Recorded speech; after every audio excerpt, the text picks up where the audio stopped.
ప్రియులారా, ప్రార్థన చేసుకుందాం. పరిశుద్ధుడా, మీకే స్తుతులు స్తోత్రాలు చెల్లిస్తూ ఉన్నాం.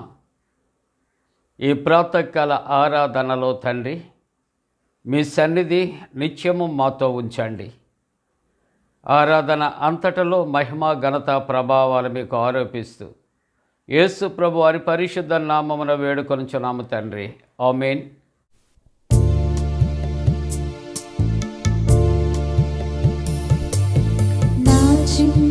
హృదయముతో నా గొప్ప దేవునిని ఆరాధించదం. పగిలిన నా కుండను నా కుమ్మరి యొద్దకు తెచ్చి బాగు చేయమని కోరెదం. నా చిన్ని హృదయముతో నా గొప్ప దేవునిని ఆరాధించదం.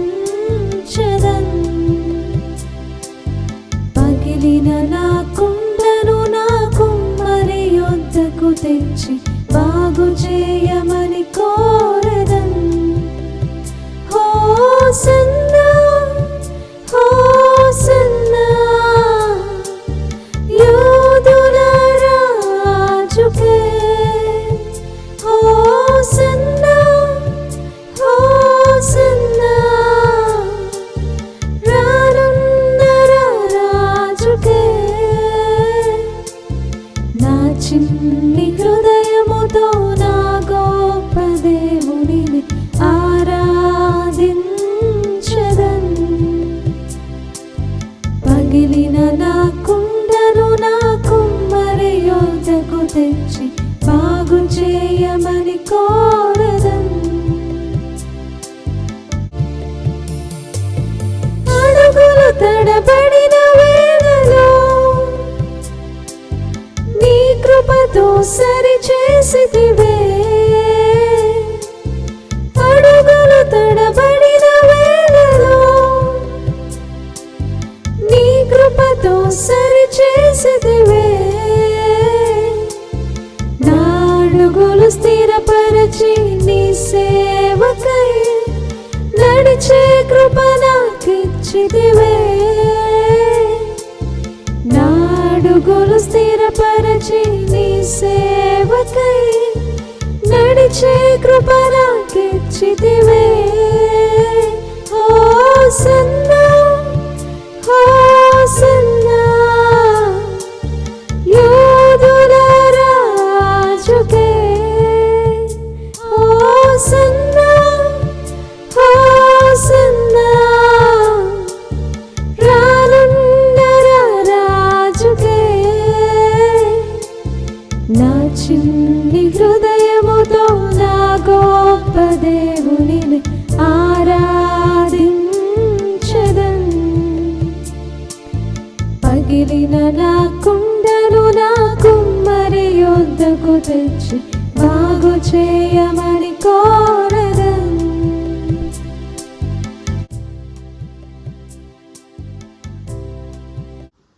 ప్రియులారా, ప్రభు పేరట శుభాలు. జన్మదినాలు, వివాహ దినాలు జరుపుకుంటున్న కుటుంబాలకు యేసుక్రీస్తు ప్రభు వారి పరిశుద్ధ నామమున పండు friends and sisters YouTube channel ద్వారా శుభాకాంక్షలు తెలియజేస్తూ ఉన్నా. మీ కొరకు ప్రార్థన చేస్తూ ఉన్నా. మంచిదండి, మీరంతా క్షేమంగా ఉన్నారు కదా. మరి మా క్షేమం కొరకు ఈ యూట్యూబ్ ఛానల్ కొరకు ప్రతిదినము మరి మీ కొరకు ఇచ్చే సందేశాల కొరకు ప్రార్థన చేస్తూ ఉన్నారా? ప్రార్థన చేయాలని ప్రేమతో కోరుతూ ఉన్నాను. దైవ వాక్యాన్ని కలిసి చదువుకుందాం. అందరం పరిశుద్ధ గ్రంథాలు తెరచి ఇర్మియా గ్రంథము 2వ అధ్యాయం 32వ వచనాన్ని కలిసి చదువుకుందాం. కన్యక తన ఆభరణములను మరచున, పెండ్లి కుమారి తన వడ్డానము మరచున. నా ప్రజలు లెక్కలేనన్ని దినములు నన్ను మరచి ఉన్నారు. నా ప్రజలు లెక్కలేనన్ని దినములు నన్ను మరచి ఉన్నారు. ప్రియులారా, ఈవేళ వాక్యాంశము నన్ను మరచిన ప్రజలు ఏమిటండి? మనమట దేవుణ్ణి మర్చిపోతున్నామట. ఆయనేమో మరి చక్కటి మాట అంటున్నాడు, నేను మీకు దేవుడను, మీరు నా ప్రజలు, నేను మేపెడి గొర్రెలు. అటువంటి దేవుని అట మనం మర్చిపోతున్నాం. లోకములో కొన్ని విలువైన వస్తువులు చూపెట్టాడు ఆయన. ఆ చక్కటి మాటలు ఆలోచన చేస్తే కన్యక తన యొక్క ఆభరణములు మరుచున, పెండ్లి కుమారి తన ఉడ్డానమును మరుచున, నా ప్రజలు లెక్కలేనన్ని దినములు నన్ను మరచి ఉన్నారు. ఇంత విలువైనటువంటి వస్తువులు మరచిపోరేమో, కానీ లెక్కలేనన్ని దినములు. ఏమండి, దేవుడు ఎంత ఫ్యాక్ట్స్ మాట్లాడుతున్నాడు, ఎన్ని సత్యాలు మాట్లాడుతున్నాడు, ఎన్ని నిజాలు అయినా మాట్లాడుతూ ఉంటున్నాడు. కనబడక కనిపిస్తే ఒకవేళ ఎన్ని దినాలయ్యింది మిమ్మల్ని చూచుకొని అని ఒకరికొకరు మాట్లాడుకుంటాం. కనబడకపోతే ఎన్ని దినాలు కూడా మర్చిపోయి ఉండటమే కదా. అందుకనే మనుష్యులు అబద్ధాలు పలకొచ్చేమో కానీ ప్రభు సూటిగా ఈ ఉదయకాలం మనతో మాట్లాడతారు. లెక్కలేనన్ని దినములు నన్ను మరచిపోయి ఉన్నారు. ప్రియమైన దేవుని యొక్క బిడ్డలారా, నన్ను మరచినటువంటి ప్రజలు. ద్వితీయోపదేశకాండములో 6వ అధ్యాయములో 12వ వచనములో చూస్తే, దాసుల గృహమైన ఐగుప్తు దేశములో నుండి నిన్ను రప్పించిన యెహోవాను మరవకుండా నీవు జాగ్రత్త పడు. ఎక్కడ నుండైతే దాసుల గృహమైన ఐగుప్తులో నుండి నీ దేవుడు నిన్ను కష్టాలు నష్టాల నుండి ఆయన తప్పించి రక్షించి నిన్ను తీసుకుని వచ్చి నిన్ను స్థిరపరిచాడో, ఆ దేవునిని మరవకుండా నీవు జాగ్రత్త పడు. ఏమండి, మన సృష్టికర్తను మన దేవుని మరచిపోవట ఎంత కృతజ్ఞత. చేసిన మేలు మరచిపోవుట కృతజ్ఞత. ఆయన చేసిన ఉపకారములలో దేనిని మరువకూడదు అని దేవుని వాక్యం. వారి జీవితాల్లో వారు కలిగినటువంటి శ్రమ, వారి బానిసత్వమును బట్టి వాళ్ళు ఏడుస్తూ పెడబొబ్బలు పెట్టి మొర్రపెట్టుతూ ఉంటున్నప్పుడు ఆయన విన్నాడే, ఆయన చూచాడే, ఆయన విడిపించాడే. అవసరం అయిపోయింది, అవసరం తీరిపోయింది కదా. ఇక ఆయన మరలా నాలాంటి వ్యక్తి అట ఒకసారి ప్రార్థన చేస్తా ఉన్నాడట. తండ్రి దేవా, ఆపద వచ్చింది, నీ దగ్గరకు వచ్చాను, ఈ ఒక్క కార్యం నువ్వు చేస్తే, ఒక్క ప్రార్థన నువ్వు ఆలోకించి ఈ ఒక్క ఆపద నుండి తప్పిస్తే మళ్ళీ 10-15 సంవత్సరాలు నీ దగ్గరికి రాను ప్రభువా. ఎంత కృతజ్ఞత అండి అయింది. ఎవరో ఒకరిది కాదు, మన జీవితాల్లో అవసరత తీరే వరకు కూడా దేవుడే దేవుడే దేవుడే. ఆయన చుట్టూ తిరుగుతాం, మోకాళ్ళు వేస్తాం, ఉపవాసం చేస్తాం, గుడులకు వస్తాం, కొబ్బరికాయలు కొడతాం, కానుకలు ఇస్తాం. ఎప్పుడైతే దేవుడు కరుణించి జరిగించాడో, పెద్దలు మాట్లాడుతూ ఉంటారు, తుపాకీ దెబ్బకు దొరకవండి. ఏమంటే నా పనులు నాకున్నాయండి, బిజీ అండి, అస్సలు ఖాళీ లేదండి. దేవుడికి తెలుసు మనల్ని ఆయన దగ్గరికి ఎలాగ రప్పించాలో. అటువంటి పరిస్థితులను తప్పించినటువంటి దేవునట వారు మరవకుండా ఎలాగుండాలి, జాగ్రత్తగా. ద్వితీయోపదేశకాండం 8వ అధ్యాయం 14వ వచనములో, నీ మనస్సు మదించి దాసుల గృహమైన ఐగుప్తు దేశములో నుండి నిన్ను రప్పించిన నీ దేవుడని యెహోవాను మరచి. నువ్వెందుకు మరచిపోయావో తెలుసా? నీ మనస్సు మదించింది. మదించుట అనగా ఒక వాడుక భాషలో చెబితే, నువ్వు మాట్లాడేదేదో నీకు అర్థం అవటం లేదు, నువ్వు క్రొవ్వు పట్టి ఉన్నావు, మదించి ఉన్నావు. మంచి చెడ్డ నీకు తెలదంటారు పెద్దలు. మదించి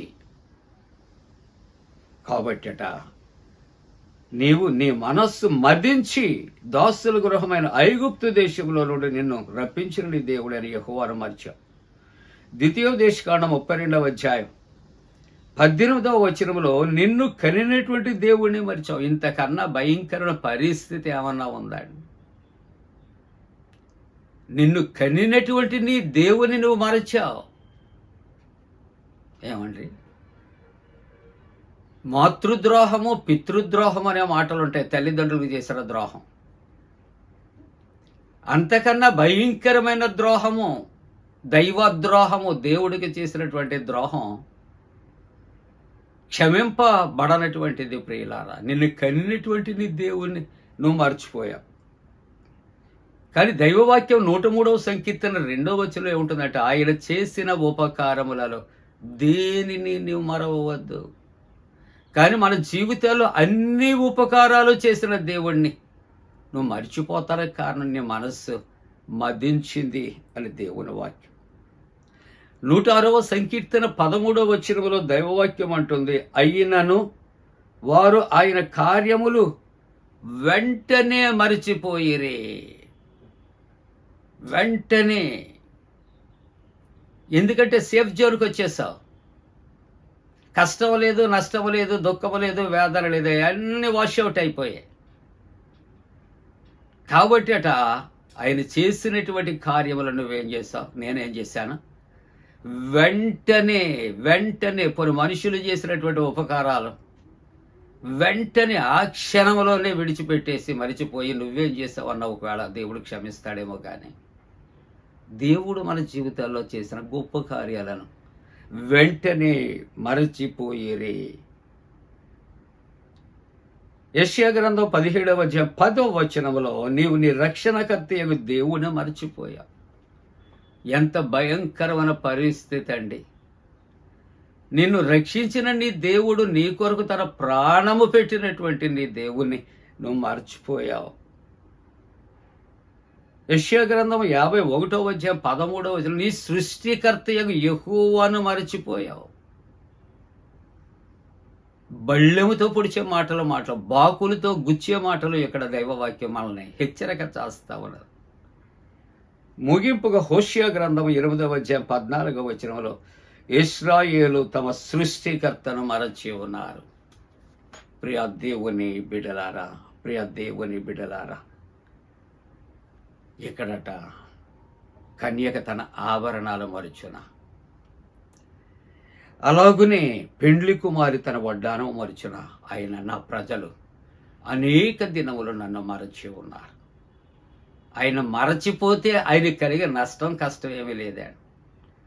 ఆయన మనలను ఒక్క క్షణం మరచిపోతే, ఉదాహరణ ఒకే ఒక మాట, స్వయాన కుమారుడైన యేసయ్య అంటున్నాడు లోకానికి తెలియపరచటానికి, నా దేవా చెప్పండి, నన్నేలా నా చేయి విడిచితే ఒక్క క్షణం, మ్యాటర్ ఆఫ్ సెకండ్స్ విడిస్తేనట శక్తిమంతుడైన దేవుని కుమారుడు ఆయన భరించలేకపోయాడు. నిన్ను నన్ను ఒక్కసారి మనం చూడకుండా కళ్ళు మూసుకుంటే మనం మంటిలో కలిసిపోవలసిందే.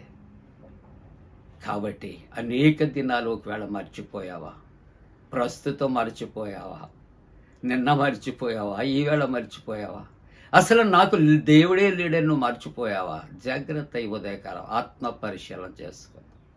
ప్రార్థన. పరిశుద్ధుడా, నీకు వందనాలు.